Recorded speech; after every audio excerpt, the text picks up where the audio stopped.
समारम्भस्य ज्ञानाञ्जनशलाकया चक्षुरुन्मिलितं येन तस्मै श्रीगुरुवे नमः। श्रीचैतन्यमनोऽभीष्टं स्थापितं येन भूतले स्वयं रूपः कदा मह्यं ददाति स्वपदान्तिकं। वन्देऽहं श्रीगुरु श्रीयुतापदकमलं श्रीगुरून् वैष्णवांश्च श्रीरूपं साग्रजातं सहगणरघुनाथान्वितं तं सजीवं सावधूतं सावधूतं परिजनसहितं कृष्णचैतन्यदेवं श्रीराधा कृष्णपादान् सहगणललिता श्रीविशाखान्वितांश्च। हे कृष्ण करुणा सिंधु दीनबंधु जगतपते गोपेश गोपिकाकांत राधाकांत नमोस्तुते। तप्त कांचन गौरांगी राधे वृंदावनेश्वरी वृषभानुसुते देवी प्रणमामि हरिप्रिये। वाञ्छाकल्पतरुभ्यश्च कृपा सिन्धुभ्येव च पतितानां पावनेभ्यो वैष्णवेभ्यो नमो नमः। जय श्री कृष्ण चैतन्य प्रभु नित्यानंद श्री अद्वैत गदाधर श्रीवासादि गौर भक्तवृंदा। हरे कृष्णा कृष्णा कृष्णा हरे हरे हरे राम राम राम हरे हरे।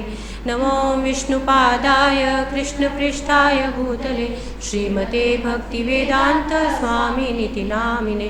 नमस्ते सारस्वते देवे गौरवाणी प्रचारिणे निर्विशेष शून्यवादी पाश्चात्य देशतारिणी।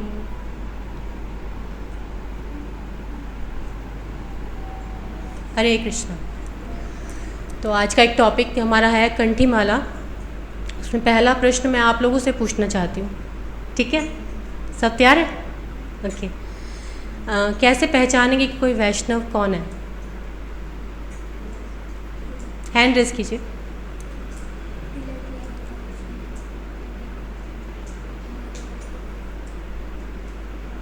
इससे आप पहचान लेंगे आप। और यही हम बाहरी आवरण से पहचान सकते हैं ना? ये गलत आंसर है। और आचरण से, वेरी गुड। और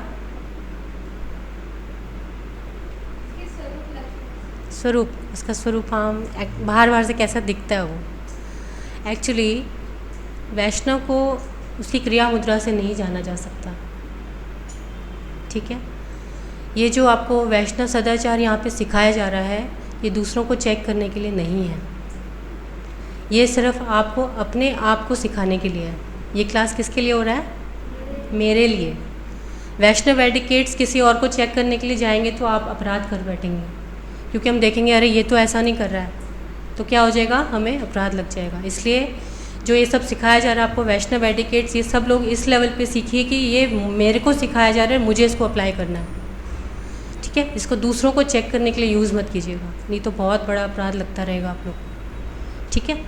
तो इसलिए पहली बात क्या सीखना है? किसके लिए हो रहा है ये? मेरे लिए। मुझे सीखना है, मेरे को अप्लाई करना है, दूसरों को नहीं देखना है इसमें, ठीक है?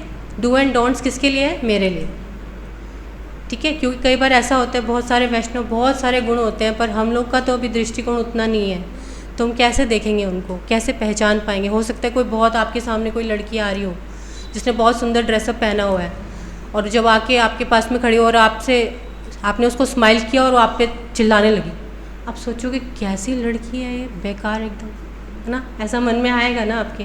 बोले देखो बाहर से तो इतना टिप टॉप बन के बैठी है और बोलने का सेंस नहीं है ना? हमारे मुंह खोलते ही पता चल जाते हैं हम किस लेवल पे हैं, है ना? तो इसलिए ध्यानपूर्वक, तो इसको किस लिए अप्लाई करना है? अपने लिए, कि हम क्या आचरण करने वाले हैं उसको सबसे पहली बात है। जितने भी ये आपको वैष्णव एटिकेट सिखा रहे हैं सब किसके लिए? मेरे अपने लिए है। मुझे क्या सीखना है इससे, मुझे क्या इसको ग्रैस्प करना है, मेरे को जीवन में क्या अप्लाई करना है, ठीक है? तो आज हम ये अच्छी बात वैसे आपने बताया, हमारा आचरण कैसा होना चाहिए। जो हम बाहरी रूप से पहनते हैं वो हमको प्रभावित करता है कि हमारा, अभी जैसे कंठी पहना है बहुत सारे लोगों ने, है ना? पर कंठी हमने पहना है तो इसका क्या पहना है, क्यों पहना है? आप लोग को क्या लगता है जिन्होंने पहना है, क्यों पहना है? हाँ, वेरी गुड। और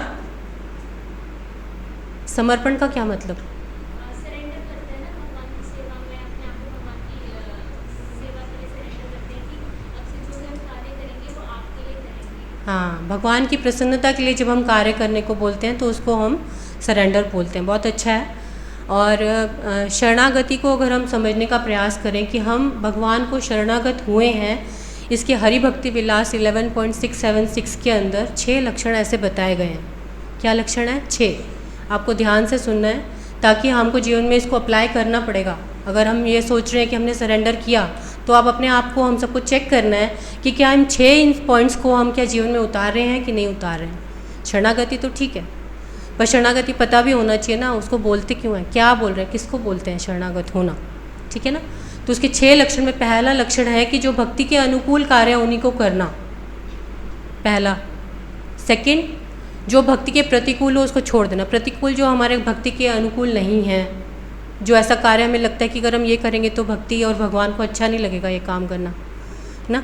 हम लोग सोचते हैं ना, कुछ काम ऐसा होता है कि हम सोचते हैं कि अगर ये किया तो मम्मी को कितनी खुशी मिलेगा, पापा को कितना अच्छा लगेगा, ऐसा सोचते हैं ना हम लोग करने से पहले ही।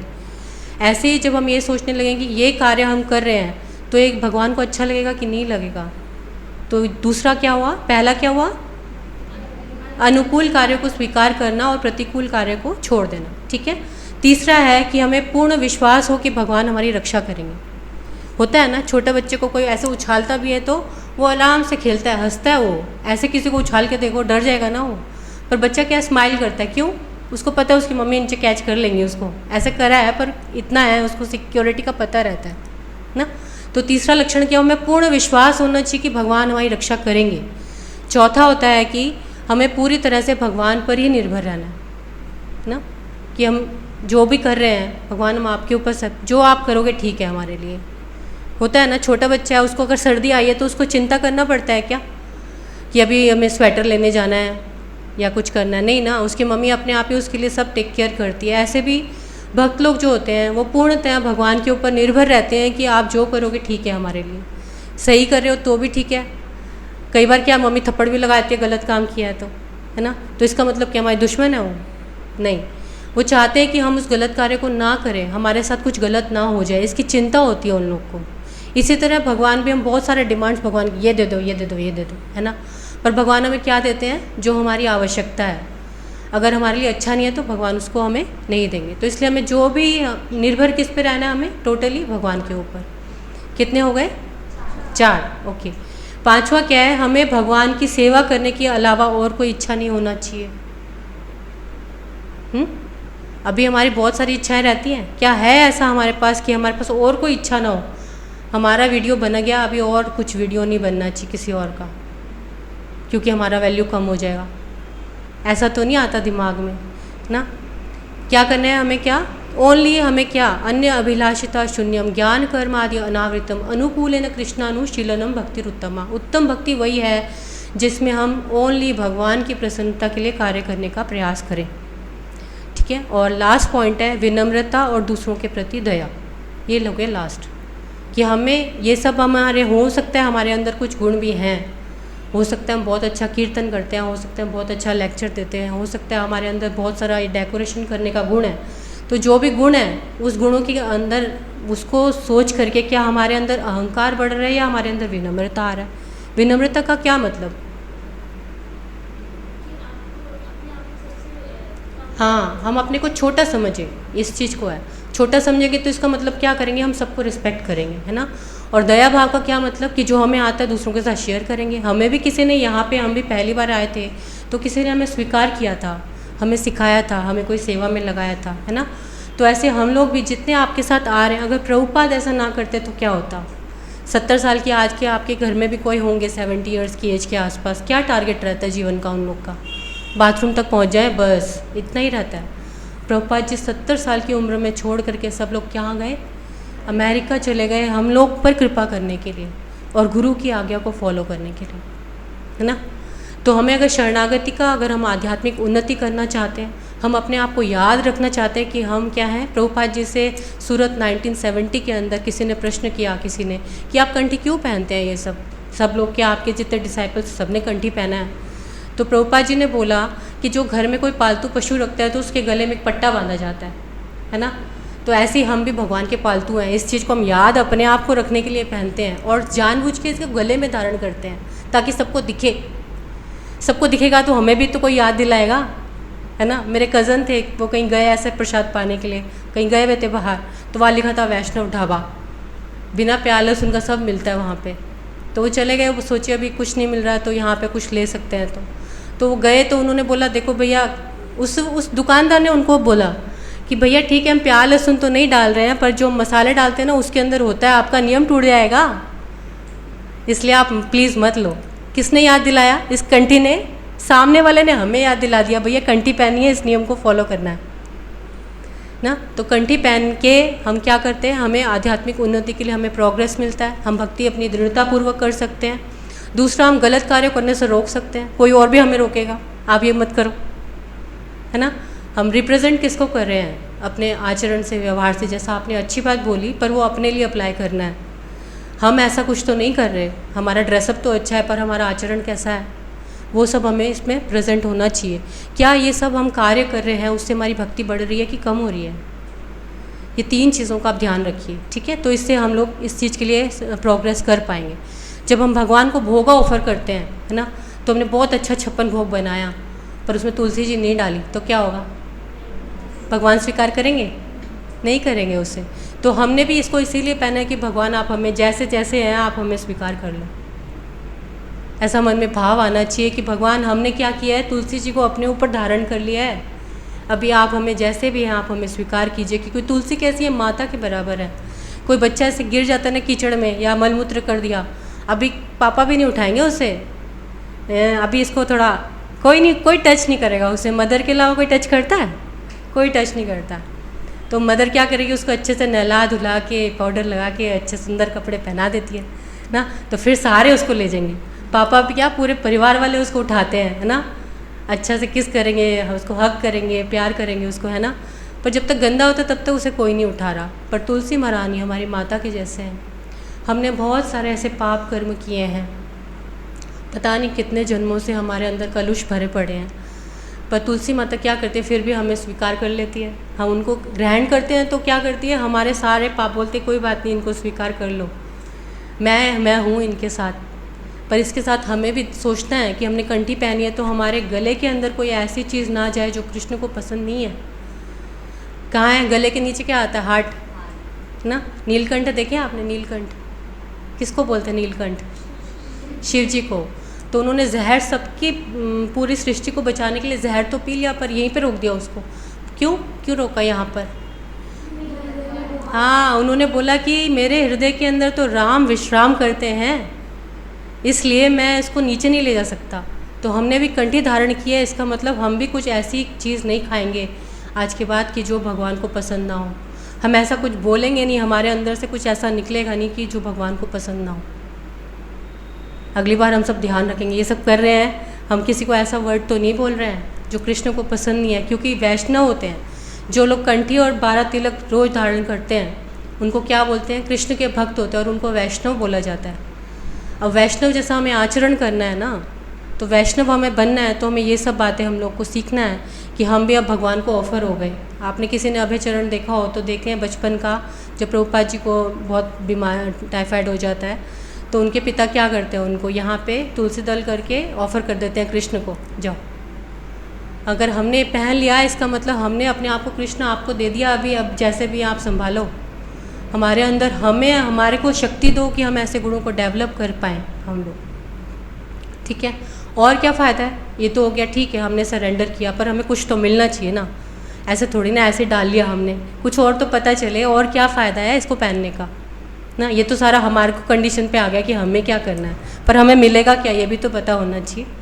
तो हमें मिलता क्या है इसमें? जो नियमित रूप से कंठी धारण करता है उसको कभी रात में गलत स्वप्न दोष नहीं होता, उसको कभी उसका दुर्घटना जैसा हो रहा है, अज्ञात एकदम से आकस्मिक मृत्यु, ये सब नहीं होगा उसके साथ। कोई दुर्घटना होगी तो फिर भी बच जाएगा। और सबसे बड़ा क्या है इसमें, जो सब बोलते हैं मरने के बाद कौन आएंगे? अगर गंदे कर्म किए हैं तो यमदूत आएंगे लेने के लिए। पर अगर हमने कंठी धारण किया है तो वैष्णव एटिकेट बुक में लिखा है कि अगर हमने कंठी धारण किया है तो यमदूत ऐसे भाग जाते हैं हमसे दूर, जैसे कि आंधी के अंदर जब आंधी तूफान आता है तो जैसे पत्ते इधर उधर उड़े रहते हैं ना, ऐसे वो कंठी पहनिए भागो, ये हमारे कंट्रोल में नहीं है, हमारे कंट्रोल से बाहर है ना। एक बार क्या हुआ, 2 फ्रेंड्स थे, वो दोनों बहुत पक्के दोस्त, रोज़ सैर करने जाते हैं आराम से। वहीं जहाँ वॉक के लिए जाते वहाँ पे एक मंदिर भी था, बहुत सीढ़ियाँ चढ़ के ऊपर मंदिर, जैसे यहाँ पे भी देखा है, यहाँ पे भी है ना टेम्पल में एक मंदिर। वो लोग भी रोज़ जाते थे, वॉक करते थे, आराम से बातें बातें करते हुए वापस आते थे। तो उसमें से एक जो था ब्राह्मण, वो उसका डेथ हो गया। तो दूसरा क्या होता है ना, कोई रोज़ साथ में जाता हो तो उसकी याद आती रहती है हमको, रोज़ हमारे साथ आता था, देखो चला गया अभी क्या, उसकी याद आती रहती है उसको। तो एक दिन देखता है वो वहीं पे खड़ा है, पर उसने कुछ अलग सा कॉस्ट्यूम पहना हुआ है, अजीब सा। कहते हैं ये तो मैं खुद गया था इसकी अंत्येष्टि में, ये कैसे यहाँ, ये अलग अलग से अजीब अजीब से कपड़े पहन के यहाँ खड़ा है। तो वो बोलता है कि मैं एक्चुअली ना, मेरे को भी तेरे को मिलने की बहुत इच्छा हो रहा था, तो मैं तेरे को इसलिए मैं तेरे को दिखाऊँ ना। पर बोलते क्यों तुम यहाँ ऐसे ऐसे कपड़े पहन के क्यों आए हो मेरे सामने? तो बोले एक्चुअली मैं ना, मेरे को यमदूत का पोस्ट मिला है मरने के बाद। तो कहते यहाँ किस लिए आया भाई, यमदूत तो लेने आते हैं जिसने गलत कर्म किया हो। तो कह रहे आज ड्यूटी पे हूँ अभी, ऑन ड्यूटी। बोले ऑन ड्यूटी? बोले तो कैसे? बोले यहाँ पे देखो अभी एक परिवार आने वाला है, उसमें जो माता पिता और एक बच्चा आएंगे, उस बच्चे को मैं लेने के लिए आया हूँ, उसका लास्ट डे है, उसकी मृत्यु होने वाली है अभी, तो मैं उसके प्राणों को लेने के लिए आया हूँ। तो बोलते हैं ऐसा थोड़ी ना होता है, ऐसे कोई भी आएगा भूत प्रेत बन गया लग रहा है मुझे, ऐसे मुझे सपना आ रहा है। बोले नहीं नहीं तुम देखना अभी होगा, मैं उसको लेने के लिए आया हूँ। तो क्या बोलते, सच में देखता है कि इतने में एक हस्बैंड वाइफ और छोटा बच्चा साथ में आ रहा है वहीं पे मंदिर। वो एकदम साइड पे खड़ा होता, देखूंगा तो सही ये सच बात है कि ऐसी मुझे सपने आ रहे हैं, क्या पता चलेगा। तो देखते कि सच में ही वहाँ पे एक हस्बैंड वाइफ और बच्चा ऊपर सीढ़ी चढ़ के ऊपर जाते हैं और सब लोग ऊपर दर्शन कर रहे हैं, और वो भी साइड से देख रहा है होता क्या है, आखिर देखूंगा तो सही मैं भी ना। तो वहाँ पे जाते तो देखते हैं कि माता पिता तो दर्शन करने में थोड़ा व्यस्त हो जाते हैं, मस्त हो जाते हैं। कई बार होता है ना भगवान के विग्रह देखते हैं, हम देखते रह जाते हैं। तो बच्चे को भी नीचे दर्शन के लिए छोड़ते हैं, पर वो क्रॉलिंग करना जानता है, तो क्रॉल करते करते सीढ़ी तक आया था और नीचे सीढ़ी से नीचे गिर जाता है। तो उनको लगता है तो सच बात है, ऐसा नहीं है तो सच में यमदूत बन गया है, लेने के लिए आया है किसी को। तो देखा कि थोड़ी देर बाद वो बच्चा नीचे गिरा, पर वो गया नहीं तब तक वहाँ से। बोले हो गया ना तेरा काम, अब गया क्यों नहीं तू? तेरा नहीं हुआ मेरा काम। बोले अभी तो मैंने देखा वो बच्चा नीचे बचेगा थोड़ी ना, इतना नीचे गिरा है वो सीढ़ियों से। तो उसने बोला गिरा तो है पर कहाँ गिरा ये तो देख, यहाँ पे सबने तुलसी उगाई हुई थी ना, सूखी पत्तियाँ यहाँ पे डाल दी, डंडियाँ सारी उसके ऊपर जाके गिरा। अब मैं छू नहीं सकता उसको, उसके पास जाता तो वो अग्नि फील हो रहा है, उसको टच नहीं कर सक रहा है, इसलिए मैं तो इसलिए वो कहता है अभी मेरा काम इस बार रह गया, पहला का वाला काम मिला था वो भी अधूरा रह गया, हो नहीं पाया मेरे से पूरा। तो इस कहानी से हमें क्या पता चलता है कि वास्तविक है कि अगर तुलसी की सूखी हुई डंडियों की हमने माला पहनी है तो हमें भी कभी ऐसे अकाल मृत्यु नहीं आ सकता, यमदूत के दर्शन हमें नहीं करना पड़ेगा। ऐसे हमें बहुत सारे हम देखते हैं कि अब ये तुलसी जी के क्या महिमा है ये भी हम जानना चाहेंगे इसके बाद, कि हम तुलसी जी को क्यों इतना महत्व देते हैं। हमने तुलसी जी को पहना, अभी हमने सुना हम सब आरतियाँ मंदिर में एक ही बार होती है, पर तुलसी जी की आरती 2 बार होती है। क्यों? सुबह भी होती है और संध्या में भी होती है तुलसी आरती। क्यों? क्योंकि कृष्ण प्रेयसी हैं, वही हैं जो हमारे हार्ट को भी चेंज करने की ताकत रखती हैं। कौन से ऐसे एग्जाम्पल हैं जो आपको याद आता है? तुलसी की सुगंध लेने के बाद उनका जीवन परिवर्तित हो गया। आप सब उनका नाम जानते हैं आई थिंक। चतुष कुमार का नाम सुना है आप लोगों ने? छोटे छोटे 4 बच्चे जब वो वैकुंठ में गए थे तो उन्होंने भगवान को जो प्रणाम किया तो उनके पैरों के अंदर जो तुलसी जी रखा था उसका सुगंध लेने से वो ज्ञानी से भक्त के लेवल पे चले गए। तुलसी जी का इतना महत्व है जो हमारे हार्ट को ट्रांसप्लांट कर सकते हैं, बिल्कुल चेंज कर देंगे, उसमें क्या था क्या नहीं। हमारे हृदय को परिवर्तन करने की क्षमता जो है वो रखती हैं ना। और क्या है, अगर हम बहुत साधारण बहुत असाधारण है तुलसी जी। इवन जो सबसे भगवान की सबसे बेस्ट भक्त कौन है? बेस्ट, सबसे बेस्ट, टॉप मोस्ट कौन आते हैं? राधा रानी और गोपियाँ भगवान की बेस्ट भक्त, सबसे बेस्ट भक्तों में नाम किनका आता है? वो भी तुलसी जी की आराधना करते हुए क्या बोलते हैं? तच्चित तुलसी कल्याणी गोविंद चरण प्रिय। गोपी गीत के अंदर वो तुलसी जी को संबोधन करके बोल रही है, हे कल्याणी, हे गोविंद के चरणों की प्रेयसी, हम आपको प्रणाम करते हैं। सोचिए वो किनको प्रणाम कर रही है कि बोलती है हम तो थोड़ा दूर रहना पड़ता है कृष्ण से मर्यादा के हिसाब से, पर आप कृष्ण के चरणों को कभी छोड़ती नहीं हो। आप बताओ कृष्ण किधर गए? आप हमेशा कृष्ण के चरणों में रहती हो। इसलिए ऐसा बोला गया कि अगर हम भगवान को प्रसन्न करना चाहते हैं, अपने जीवन को परिवर्तित करना चाहते हैं, पापों से मुक्त होना चाहते हैं, तो हमें सदैव तुलसी कंठी को धारण करना चाहिए। पद्म पुराण में तो इतना इसके लिए बोला गया है कि अगर हम जो कंठी धारण करते हैं वो किसी भी स्थान को शुद्ध कर सकते हैं। इतनी उनके अंदर पावर रहती है कि वो हर स्थान को वैकुंठ के रूप में परिवर्तित कर सकते हैं और शुभ और इतना शुभ बना देते हैं कि वहाँ पे चारों तरफ से भक्ति का वातावरण तय हो जाता है वहाँ पर, है ना। और अगर किसी ने तुलसी ये कंठी धारण की, और सब मालाएं तो धारण करते हैं, पर अगर वो धारण करते हैं तो उतारना पड़ता है शौच के समय। जैसे आपने जगन्नाथ जी के पहन ली रस्सी या फिर रेशमी रस्सियाँ पहनी, मोतियों की कुछ भी पहना, तो हम शौच के समय, स्नान के समय या कहीं शव यात्रा जाते हैं उस समय वो सब उतारना पड़ता है, उसको हम नहीं पहन सकते हमेशा। पर तुलसी जी को हम कभी नहीं उतारते, हमेशा पहन के रखना है। कई लोग क्या करते हैं, ऐसा भी शादी में जाना तो भैया उतार देते हैं, खाना है ना वहाँ पे, बहुत बड़ा अपराध है ऐसे, है ना। मान लीजिए कोई यहाँ पे कोई आ जाए नकली पुलिस का ड्रेस पहन के, तो असली पुलिस क्या करेगी उसका, फिर यमदूत भागेंगे नहीं, यमदूत उसकी दौड़ दौड़ के उसकी पिटाई 2 डंडे और लगाएंगे साथ में, है ना। क्या कर रहे हो तुम, झूठ बोल रहे हो ऐसे। तो ऐसा नहीं करना है। अगर हमने धारण किया है तो उसके नियमों को हमें फॉलो करते हैं। इवन ब्रह्म वैवर्त पुराण के अंदर तो इतना बड़ा बात बोला गया, तुलसी काष्ठ निर्माण माला ग्रहणति यो नरहा। तुलसी की जो निर्माण करी हुई माला को जो ग्रहण करता है, पदे पदे अश्वमेघस्य निश्लभते निश्चितम फलम। अश्वमेघ यज्ञ का फल मिलता है जो ये कंठी माला धारण किया हुआ है। अश्वमेघ यज्ञ किसने किया था, राम जी ने किया था। कितने साल कितने सारे ब्राह्मणों को बिठाना पड़ता है, अश्व छोड़ना पड़ता है, फिर उनके साथ जो इसको पकड़ लेगा उसके साथ लड़ाई भी करना पड़ता है, फिर जब तक वापस आएगा तब जाके पूर्णाहुति होता है। इतना बड़ा अश्वमेघ यज्ञ करना पॉसिबल नहीं है। पर अगर जो भी कंठी तुलसी को धारण कर ले, तुलसी की कंठी को धारण कर लेता है, वो पद पद पर चलता है तो अश्वमेघ यज्ञ का फल मिलता है। जब वो प्रसाद ग्रहण करता है तो जितने अन्न के दाने इस कंठी माला के स्पर्श के बाद अंदर जाते हैं वो सब के सब अश्वमेघ यज्ञ का फल हमें प्रदान करते हैं। जितने कि अगर आप सूखी लकड़ियाँ होती हैं तुलसी की, अगर उस पर कोई आहुति देता है, यज्ञ करने का प्रयास करेंगे, तो जितनी भी उसमें आहुति डाली गई है, चावल जौ तिल, वो सब जितने भी गए हैं ना, वो सब के सब अश्वमेघ यज्ञ का फल प्रदान करते हैं।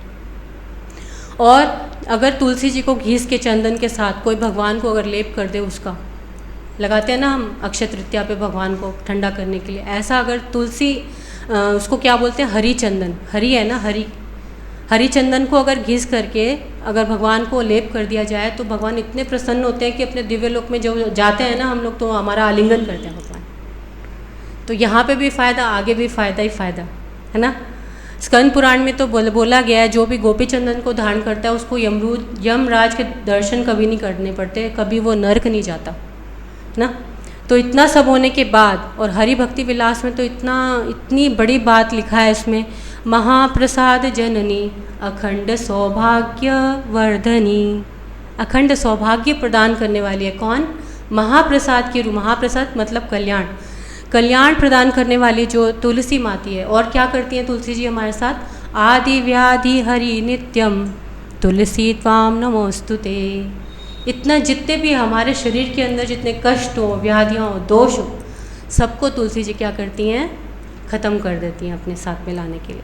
तो ये सब हमने सुना कि हम तुलसी जी क्यों हम स्वीकार कर रहे हैं, इसके फ़ायदे क्या हैं, पर इसका कुछ धारण करने का कुछ नियम भी हैं, ठीक है। वो नियम क्या हैं, वो नियम जानने के, अगर हम इसको इसमें लिखा है वैष्णव एटिकेट्स बुक्स में, जो इस नियमों को पालन नहीं करता है उसको ये धारण नहीं करना चाहिए, अदरवाइज़ बहुत बड़ा अपराध लगेगा।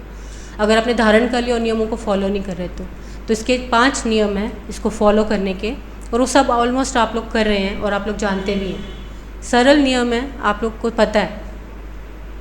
किसी को आइडिया हुआ क्या है, हरि नाम जप आप सब करते हैं, जप करते हैं। दूसरा नियम क्या है, जो 4 नियम हमारे रेगुलेटिव प्रिंसिपल्स हैं, क्या हैं,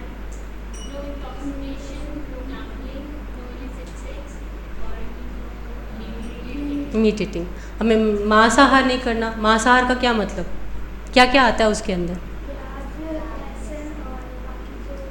जो भी तमोगुणी चीज़ें हैं वो सब हमें नहीं करना, वो भी मांसाहार में ही आता है। दूसरा, नशा पान नहीं करना में। नशा क्या क्या क्या नशा होता है? चाय कॉफ़ी भी उसमें आता है, ठीक है। कई बार सोचते हैं ये तो बस यही है, चाय में भी कैफीन होता है, वो भी एक तरह का नशा प्रदान करता है, तो इसलिए वो भी हमें नहीं लेना चाहिए। और जुआ नहीं खेलना चाहिए। बोलेंगे माताएं कहाँ जाती हैं जुआ खेलने के लिए, पर जुआ खेलने से धर्म का जो सत्यता का पैर है वो नष्ट होता है। क्या हम कभी झूठ नहीं बोलते? बोलते हैं ना। तो इसका मतलब हम भी इस नियम को कभी कभी भंग करते हैं, ठीक है। तो हमारे 4 जो धर्म के जो स्तंभ है ना, दया, सत्यता और क्या है, पवित्रता, और हो गया पवित्रता, शुचि, वही होता है। दया किससे हुआ? तपस्या लास्ट है, ठीक है।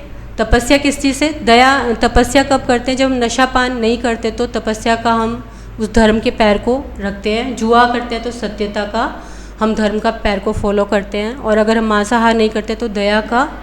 और अगर हम अवैध संग, स्त्री पुरुष संग नहीं करते हैं तो क्या करते हैं? पवित्रता के नियम को पालन करते हैं। आप पता है माताओं को सबसे ज़्यादा पवित्र माना जाता है। किसी को एक्सपीरियंस है इस चीज़ का? कैसे आपको लगता है कि माताएं, छोटी कन्याएं बड़ी पवित्र होती हैं? जिसको डाउट हो रहा है ना, वो अष्टमी नवमी पे जाके देखिएगा माताओं की कितनी डिमांड रहती है। होता है कि नहीं? कंजक नहीं मिल रहा है, क्या करे, कंजक नहीं मिल रहा है, कहाँ गई कन्याएं? क्यों इतना पूजन किया जाता है उस समय माँ छोटी छोटी कन्याओं को? क्योंकि एक्चुअली वो उस समय ब्रह्मचर्य के रूप को पालन कर रही हैं। ब्रह्मचारी खाली पुरुष ही नहीं होते, ब्रह्मचारी माताएं भी होती हैं। इसीलिए जितनी कन्याएं हैं उन सबको कंजक पे बुलाया जाता है कि आप लोग आओ। कभी भागवतम रखते हैं तो पहले कलश उठा के कैसे पहले कन्याओं को छोड़ा जाता है कि ब्रह्मचारी कन्याएं हैं, जितना ये आशीर्वाद देंगी तब हमारा काम सफल हो जाएगा। इसीलिए अष्टमी नवमी पे क्या, कुछ भी कराओ हमने, पर ये कन्याएं पूज लो बस, फिर पूरा हो जाएगा।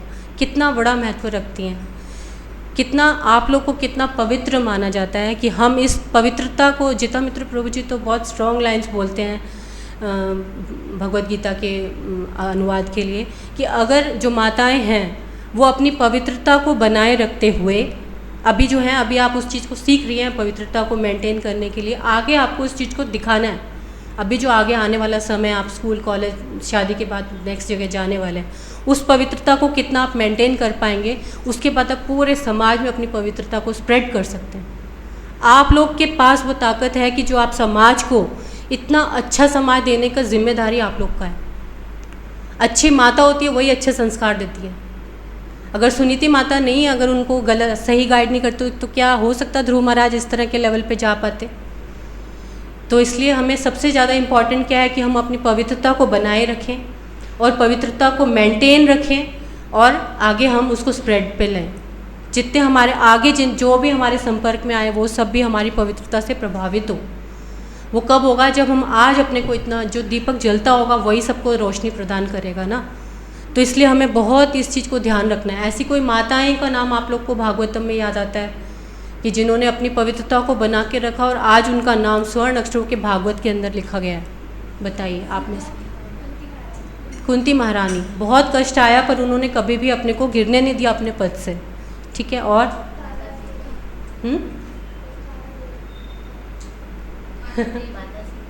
कौन?